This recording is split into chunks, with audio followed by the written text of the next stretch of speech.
Hello friends, welcome to learn computer GSCTI GS computer training institute के आज के इस ऑनलाइन ट्यूटोरियल में आज हम आपको बताएंगे कि आप अपनी शीट पर आप इनडायरेक्ट वी लुकअप कैसे लगाएंगे। मान लीजिए आपके पास कोई डेटा है, मान लीजिए आपके पास कोई स्टॉक का डेटा है या गोडाउन का डेटा है, किसी प्रोडक्ट का डेटा है। मैंने यहाँ पर देखो मंथ लिया हुआ है जन से लेकर दिसंबर तक, और मेरे पास जो गोडाउन में है डेस्कटॉप, प्रोजेक्टर, प्रिंटर और एक्सेसरीज हैं। यहाँ पर ये सारे हैं आइटम हैं, और मैंने यहाँ पर एक सेल नंबर लिखा हुआ है कि A12, column number A, row number 12, column number A, row number 12 पे क्या है। सेम ऐसे आप यहाँ पर देखें, column number A, row number 12 पे क्या है। फिर उसके बाद D9 पे आप देखेंगे कि D9 आप यहाँ पर देखेंगे D, और यहाँ पर D नंबर आप यहाँ पर देखेंगे 923 है। और फिर उसके बाद E11 पे 1323 है, और कॉलम नंबर E और E11 पर आप देखेंगे 1323 है, सॉरी 23 बोल दिया था, 1325 है। और D2 में क्या है, प्रिंटर है। आप देखेंगे ABCD, D2 में क्या है, प्रिंटर है। तो अगर आपको ऐसे आपको कोई वैल्यू छांटना है या अगर आपको कुछ भी देखना है तो आप इनडायरेक्ट लुकअप, इनडायरेक्ट का आप यूज़ करके, आप इनडायरेक्ट का यूज़ करके कैसे इसको अपनी शीट से, अपने डेटा से इसको सॉर्ट आउट कर सकते हैं।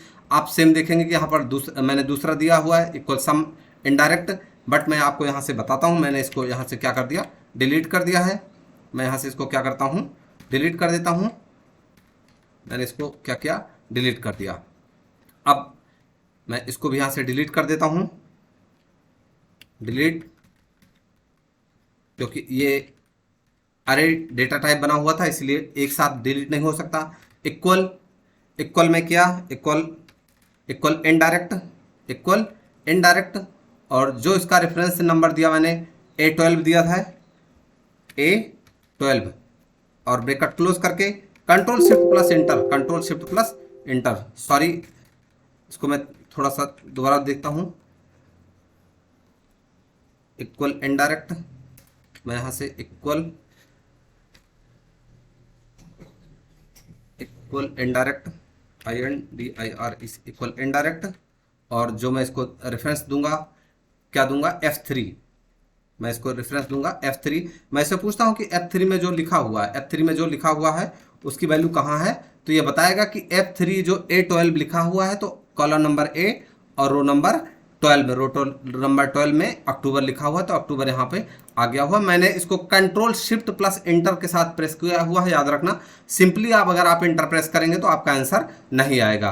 कंट्रोल शिफ्ट प्लस इंटर करके हम इस फार्मूले को अरे बना देते हैं, और फिर उसके बाद मैं इसको क्या करता हूँ, यहाँ पर जैसे ही प्लस का निशान बनता है मैं इसको ड्रैग कर लेता हूँ। तो आप देखेंगे A12 में अक्टूबर है, D9 में 923 है, E11 में 1325 है, और D2 में क्या है, प्रिंटर है। सेम ऐसे टोटल सेल्स का है, इक्वल, मैं यहाँ पर इक्वल सम,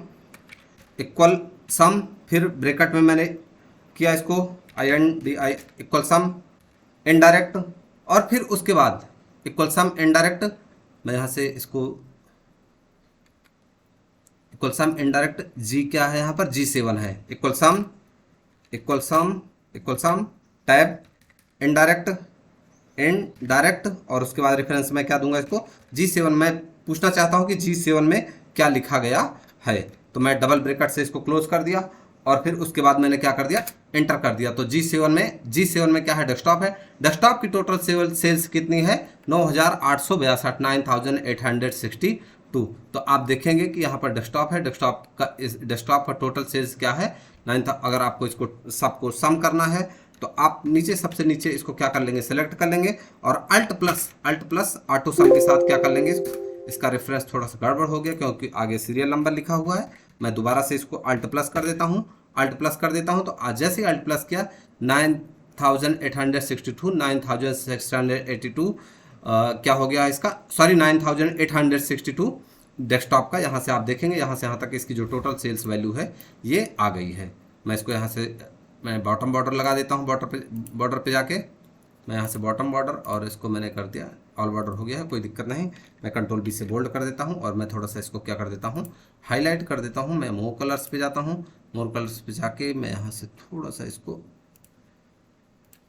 मैंने इसको क्या कर लिया, टोटल सेल्स। अब मुझे प्रोजेक्ट सेम ऐसे प्रोजेक्टर की सेल्स चाहिए, मैंने डायरेक्ट यहाँ से भी अल्ट प्लस करके निकाल लिया। बट अगर मान लीजिए आपको सबका अल्ट प्लस वो नहीं चाहिए, लेकिन मैंने आपको यहाँ पर बताने की कोशिश की है कि इनडायरेक्ट का, आप इनडायरेक्ट का यूज करते हुए आप कैसे किसी भी आंसर को निकाल सकते हैं।